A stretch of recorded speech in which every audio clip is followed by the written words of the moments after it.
is human community integration and rehabilitation services. The youth development services is mobilizing youth and developing them for the state and the nation through well-designed programs, training and workshops, engaging and empowering the teeming population of youth through vocational training. Well, discovering, nurturing and grooming hidden talents and potentials of the youth to make them useful to themselves and the nation as a whole. 1,132 benefited from various vocational training programs held at youth centers across the state, and 1,292 were oriented through various workshops, seminars, and activities to meet issues such as leadership skills, HIV, career development, teenage pregnancy, drug abuse, and so on. The second Legislative Assembly of the Lagos State Youth Parliament was inaugurated on the 13th of November 2013. 40 youths selected from 20 local government areas constituted the body which had its second sitting on the 7th of May 2014 at the Lagos State House of Assembly to deliberate and pass resolutions on matters affecting the youth. Management committees were inaugurated for 6 youth centers across the state to complement the government's efforts to manage this. The management and maintenance of the youth centers. 5 youth centers and the Federal Youth Hostel were innovated. 3 additional voluntary organizations were registered, making the total number of registered organizations 65. The ministry signed an MOU with 7 bottling companies under the corporate apprenticeship scheme to train youths in fleet maintenance, civil and electrical engineering. 14 youths have since commenced the training since March 2014.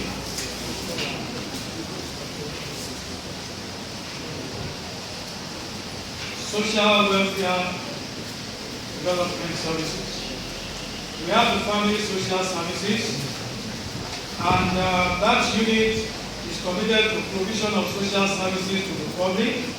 It operates through 18 social welfare offices in the states.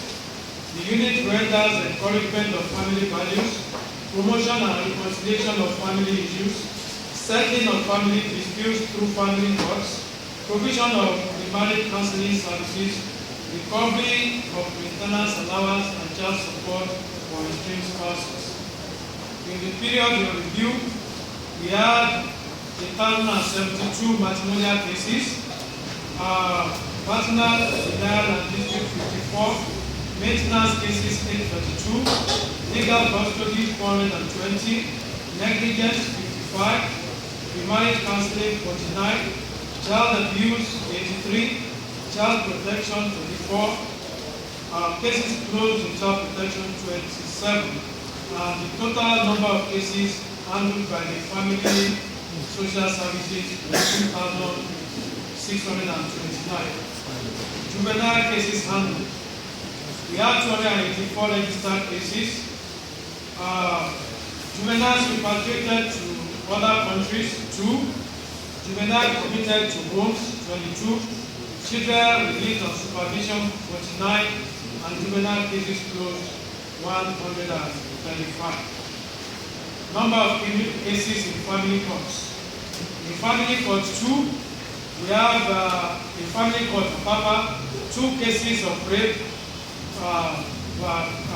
convictions of 7 years each. In the family court Abuja, 1 rape case 3 years jail term.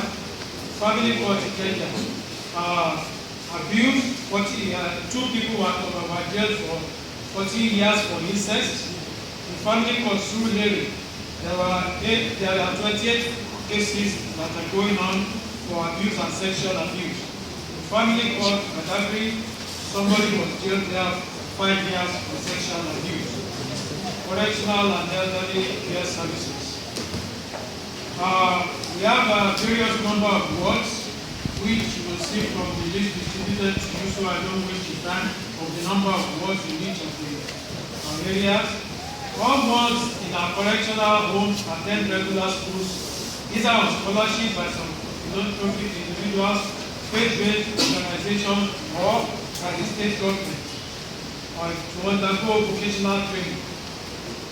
5 wards from Special Correctional Center who participated in the spelling bee competition, and it is delightful to know that Boluwatife, one of the wards in our institutions, came third overall.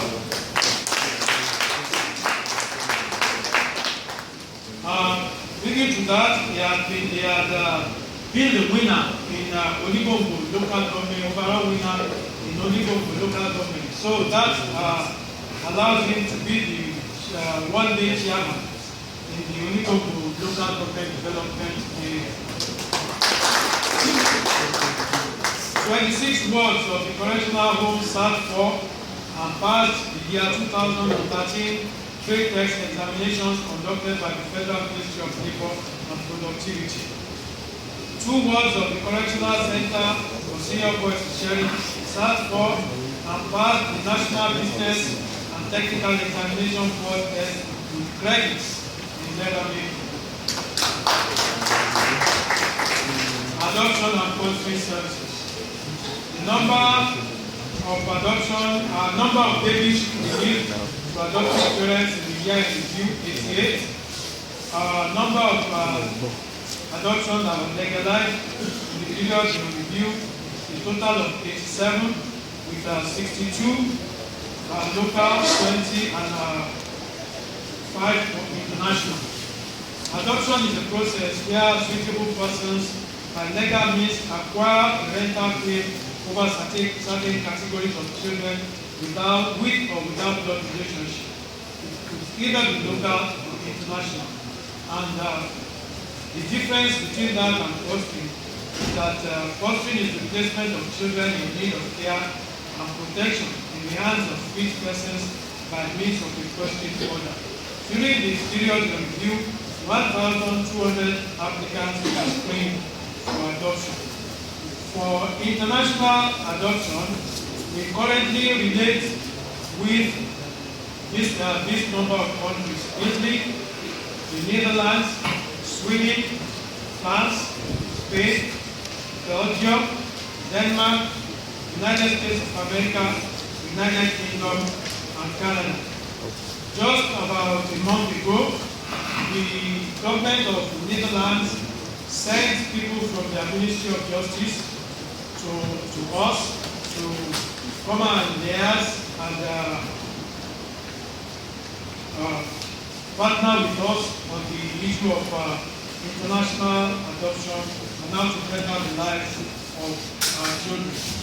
Currently, we have the partnering agencies, Foundation Child and Future in the Netherlands, AC International in Denmark, Enzo B of Italy, Sovia de Fond in Belgium, Family de Colores in Spain, Lumiere and de Fond in France, Adoption Centrum Sweden, British High Commission, Canadian High Commission, United States Commission, and the State Security Services, Medical Social Services. This division operates in 25 general hospitals and health centers, mother and child centers, accident and emergency centers in the state, counseling patients and their relations, assisting indigent and destitute patients to obtain necessary medical services, assisting patients, particularly road traffic accident victims, and abandoned patients to link up with their relations. They do aftercare services to patients, assisting with patients' placement in social welfare homes relevant to their needs, and taking patients on home tracing, screening of patients via the mass media. During the period of review, a number of 34,790 cases were handled. Home tracing 87, patients transferred to their homes 48, patients rehabilitated at government institutions 23, patients counseled 33,399, road traffic and domestic accidents 67, financial assistance cases 816, abandoned patients 26, indigent and destitute 324. School social services. These bring unique knowledge, skill, and perspective to the school system. The unit addresses the barrier between the child, home, school, and the community that interfere with students' achievement. It operates from 6 educational districts and SUBEC. The school social work also responsible for identifying, managing, and adjusting bad behavior among students as a result of negative influence from peer group, and also modifying the behavioral attitudes of delinquent students in schools, offering counseling services to students arising from dysfunctional family. 2,657 cases were handled, 1,106 for truancy, gangsterism 491, drug abuse 222, sex education 25, sexual assault 348, physical abuse 272, and sponsoring 108, pregnancy 10, others 75. With a total of 1,579 male and 1,078 female cases were dealt with. In total, 4,698 cases were dealt with by the school social services. Community integration. This is a process where physically challenged people, destitute of indigent and vulnerable people with other societal problems are assisted to have the support and necessary service to remain relevant in their community. The unit renders aftercare services to graduates of various homes, rehabilitation centers, and homes of locally adopted children.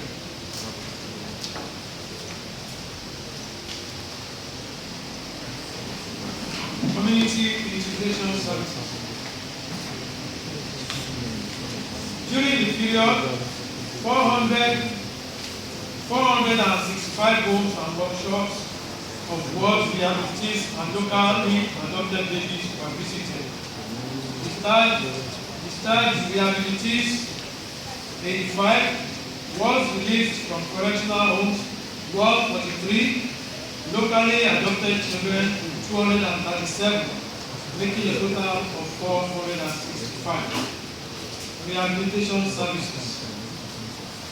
Rehabilitation is the restoration of a person with any form of disability to the fullest physical, mental, social, and vocational and economical usefulness of which the individual is capable. The main operational areas of rehabilitation are rescue, reformation. Number of total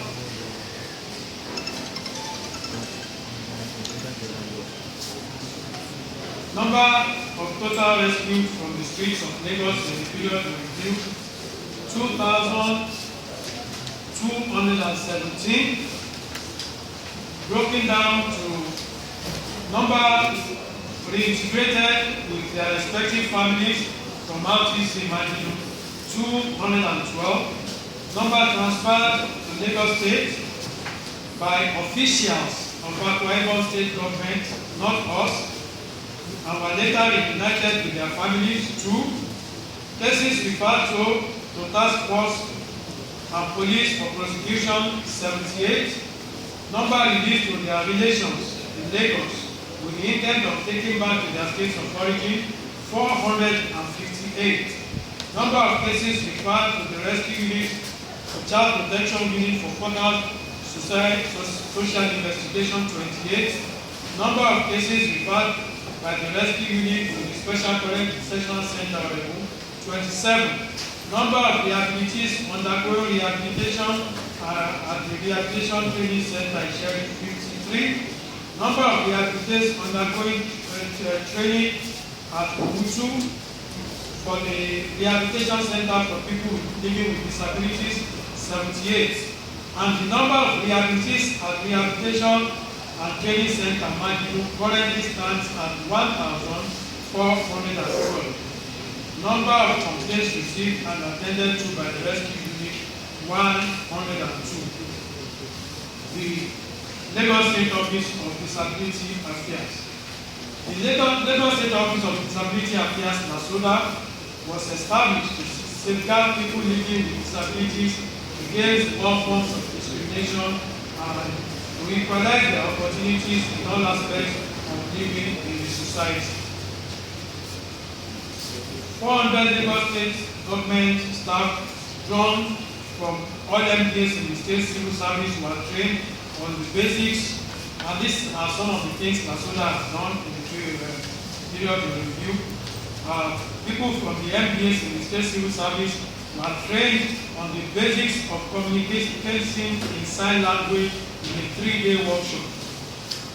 This is to enable people who cannot communicate by mouth or other means to be able to communicate with people at the service desks by sign language. An interactive session was held with corporate stakeholders to acquaint them with the position of the new law on employment, provision of access, ramps, and welfare for people living with disabilities. Advocacy programs to inform people to create public awareness about the provision of the Special People's Law as it affects everyone. Collaboration with the Lagos State Residence Registration Agency, LASTRA, for the registration of people with disabilities in order to have their database and access to other government services.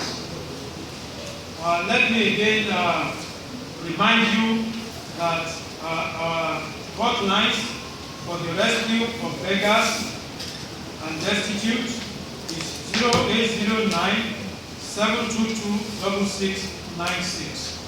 Abandoned babies and child abuse 0809-677-7389. And in conclusion, I want to just reiterate that I want to use this medium to appeal to members of the public to desist from giving alms to beggars on the streets, as they constitute a menace and nuisance to the society. I also enjoin members of the public who may wish to help the less privileged in the society to donate their widow's mite to any church, mosque, or orphanages as listed on the screen. We have so many orphanages and government institutions that will be shown to you or distributed to you, so that I don't waste my time and your time in reading through the long list. In the Office of Youth and Social Development, we serve humanity. Thank you very much.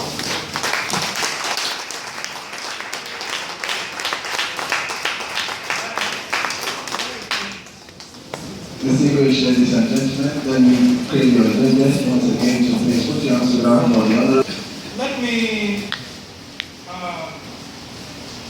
thank the members of the press for their questions. In partnership, the first question, in partnership with the Office of Youth and Social Development, there is a Mirabel clinic that is set up last week for rape victims. This is a partnership in the sense that rape victims don't only need medical attention. They need the attention of social workers as well.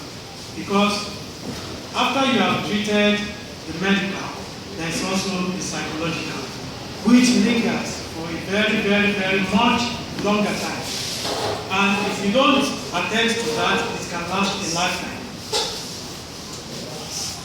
So, what happens is that this was established because when there are a number of cases of rape, and you go to the hospital and it's treated, and even people, the policemen too, are not helping matters.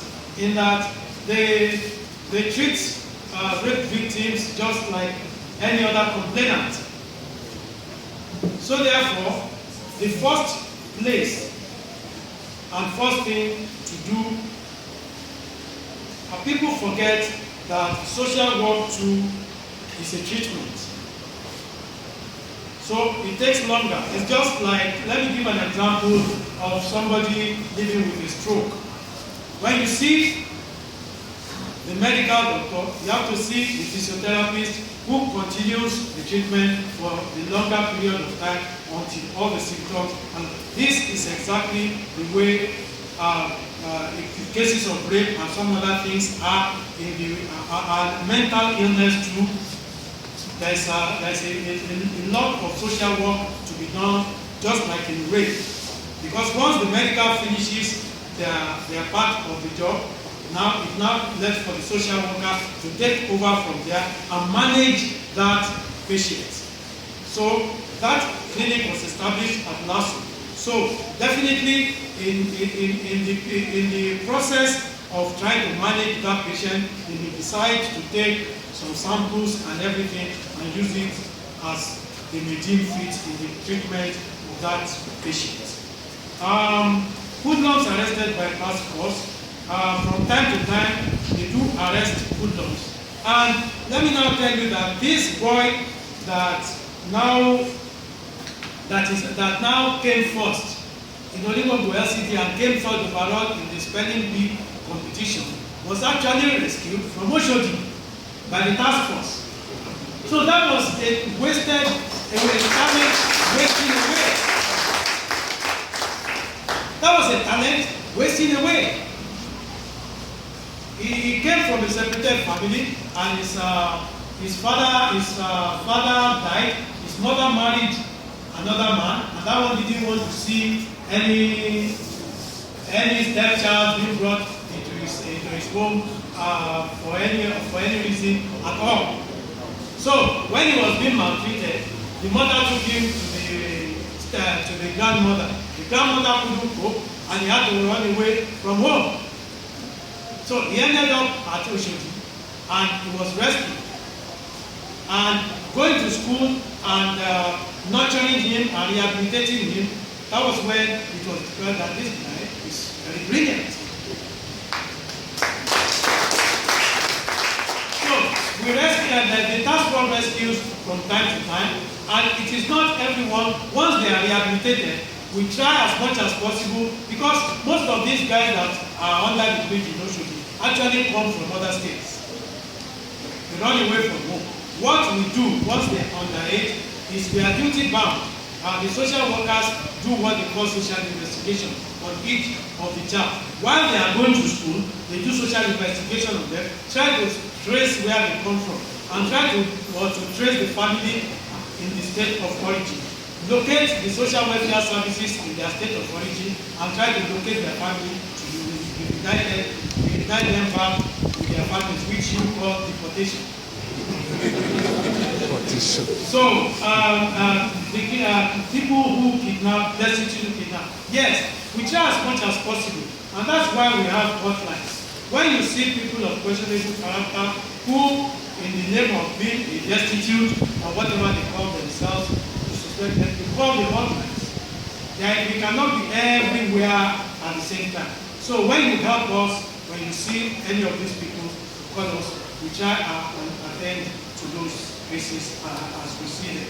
And once we evaluate and we see that this one is not a destitute, and as from my report, you will see that some people were actually handed over to the police for prosecution. It is those that we decide, we are able to determine that those ones were not destitute or beggars, that we put them over. Sulaiman wants to know that there is nothing being done about street begging.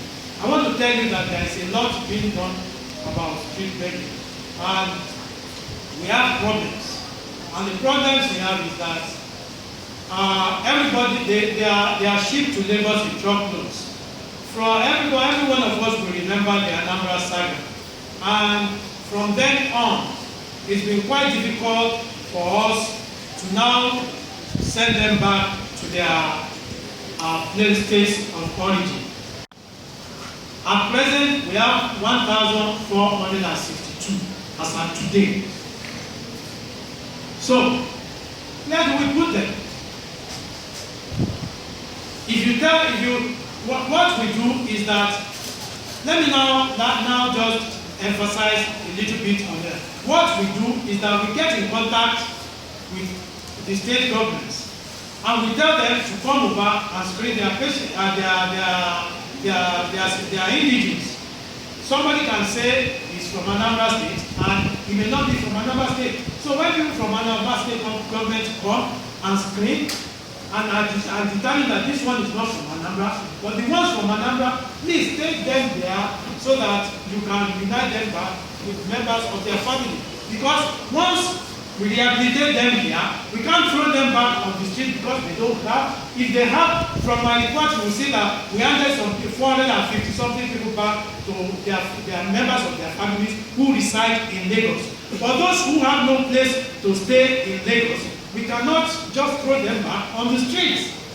If they are from Kano, we can't throw them back on the streets of Lagos if they don't have anybody you want to hand them over to. That means we are throwing them back on the street to start going to defecate on those areas we have cleaned and those structures we have put in place. That can't happen. So we have to find a way to take them back to where they come from. And this is an ongoing process. We are trying again now to get, with the approval of His Excellency, to start getting in touch with all the governments concerned, because we have 1,462 as of today that we want to reunite with members of their family.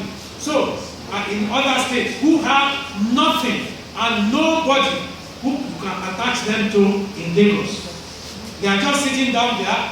Some have been there for the past 1 year, undergoing training, rehabilitation and rehabilitation.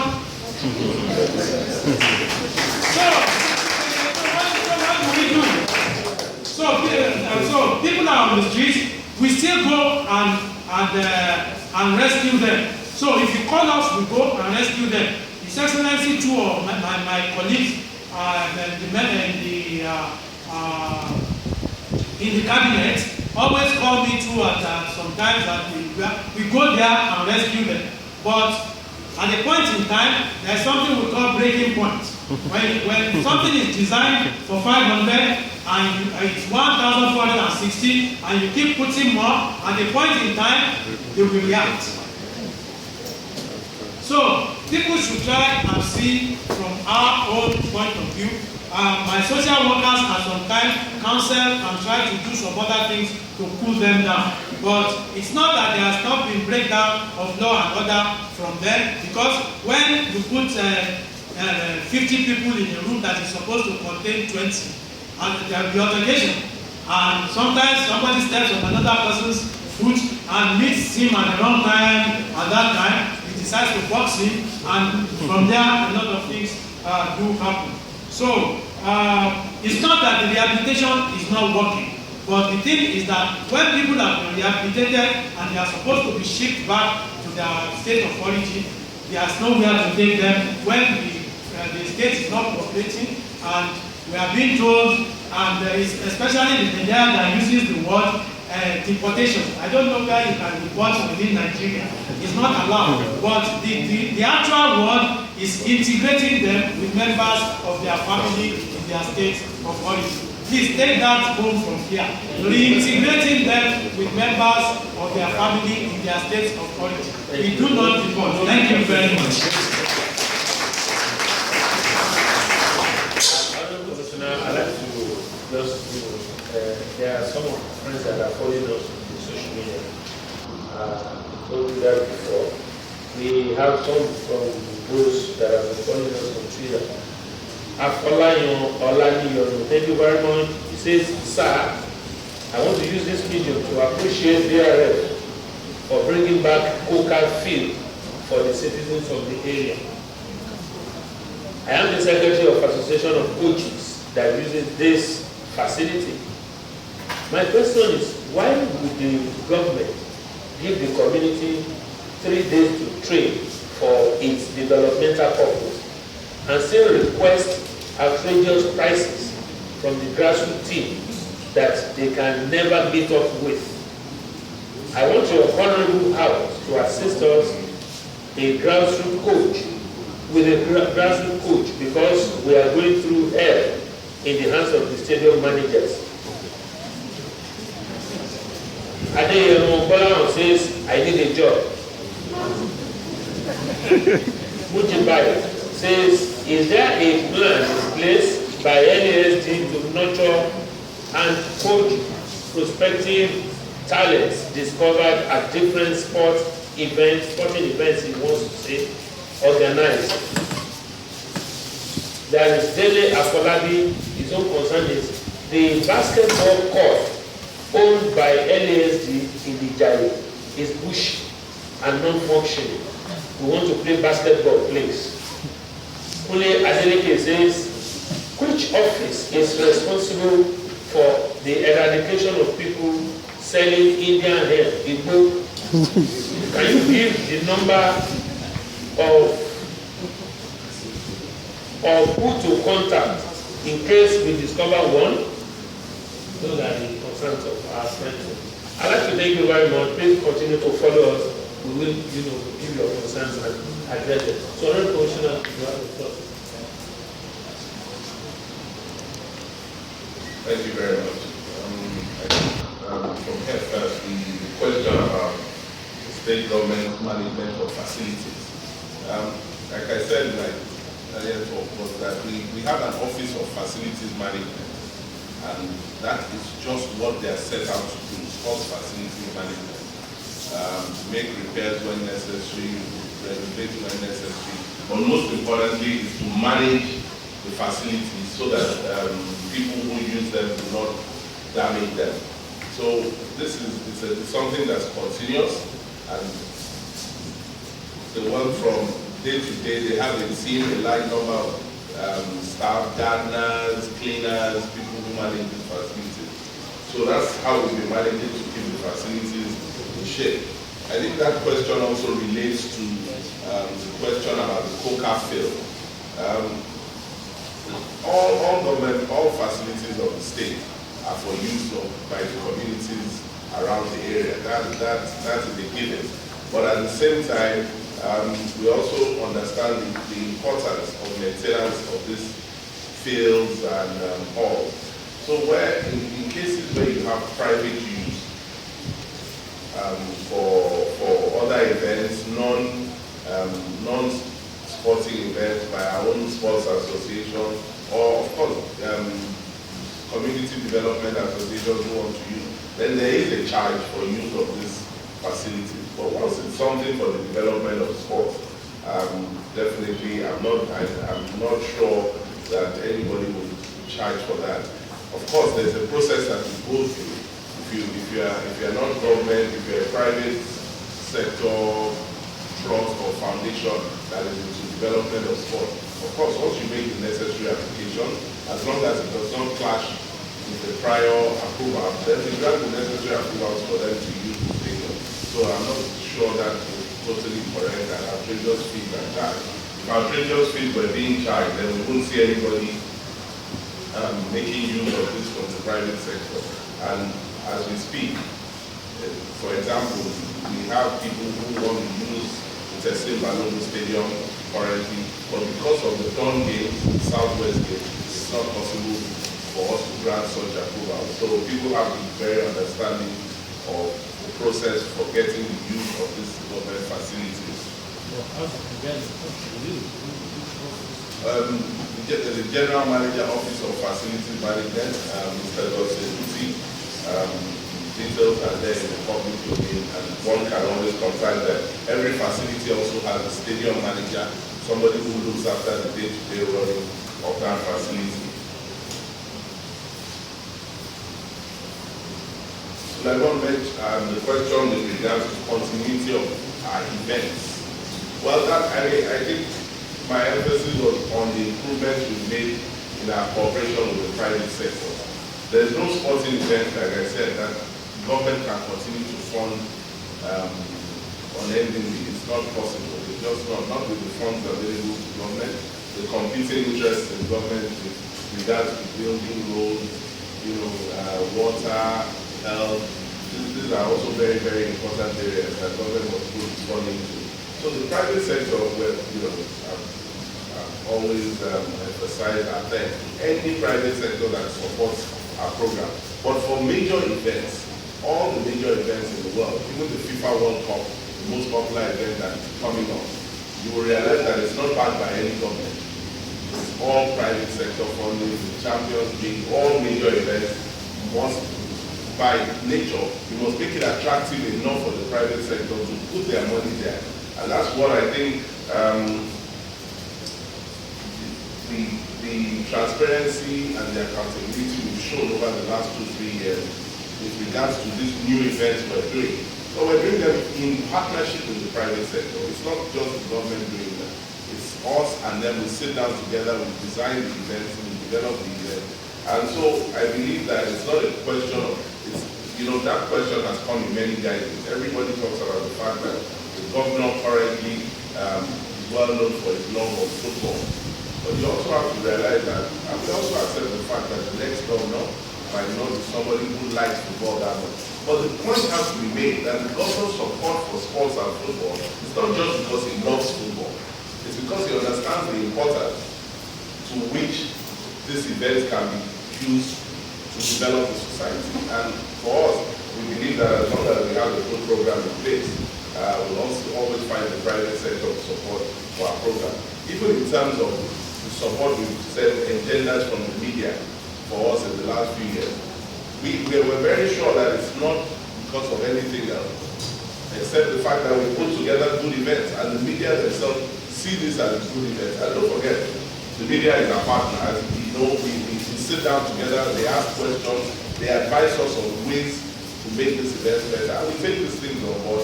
So continuity of our events is not something we're worried about. A good example is the governor's cup, which has been going on for so long. And we hope that as long as we continue to evolve and develop this event, we bring more partners on board.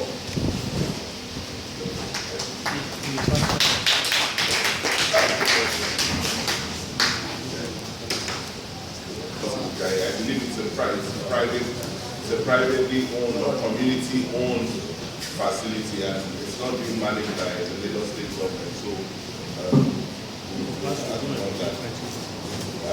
last question: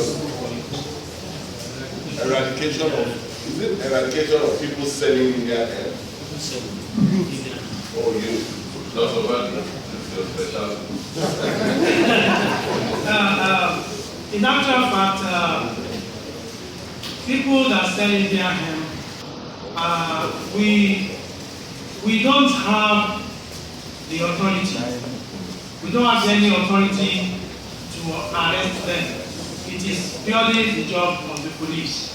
And if you contact us, we can contact the task force to come and arrest.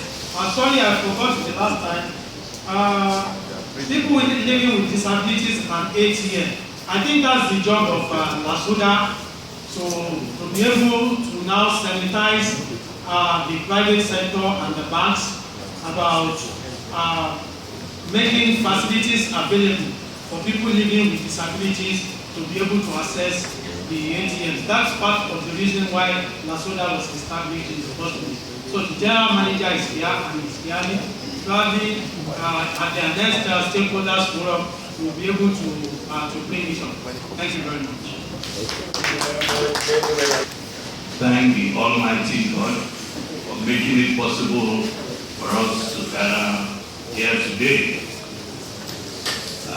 Some of these things we take for granted. Anything could have happened on the way here. So we give our thanks to Him. Secondly, we give our thanks to Our Excellency, the Governor of Lagos State, Mr. Babatunde Raji Fashola, for giving us the enabling environment to be able to tell our story ourselves. So we tell you what we are doing, and we can have the feedbacks from you and answer your various questions so that you are satisfied with what we are doing. Well, you can't go without thanking the organizers, those who have put this event together, the Ministry of Information and Strategy, ably led by my brother, the Honorable Commissioner, Mr. Latif Ibiroga. Well, he's assisted by his team. I can see the director here, Mrs. Roke Ocean, and members of that ministry. Thank you very much for today. Well, we would like to thank the people at who are showing off today what they've been doing, let me say. Starting with the Honorable Commissioner for the Ministry of Youth, Sports and Social Development, Mr. Ellington Wahid Oshodi. And the special advisor to the Governor on Youth and Social Development, another Ellington, but this time, Dolako Badru, for steering the affairs of the ministry and for us all to see all the achievements that have been attained by this ministry. Of course, our thanks will also go to members of the ministry, all the directors, both in the Office of Sports and the Office of Youth and Social Development, including the permanent secretaries. My colleague is here, Mr. Weno, for the work they have been doing in the past year. And the most important people to thank are actually the members of the press. Without you, people out there will not know even what we are doing. And I will please indulge all the members here to please clap for them.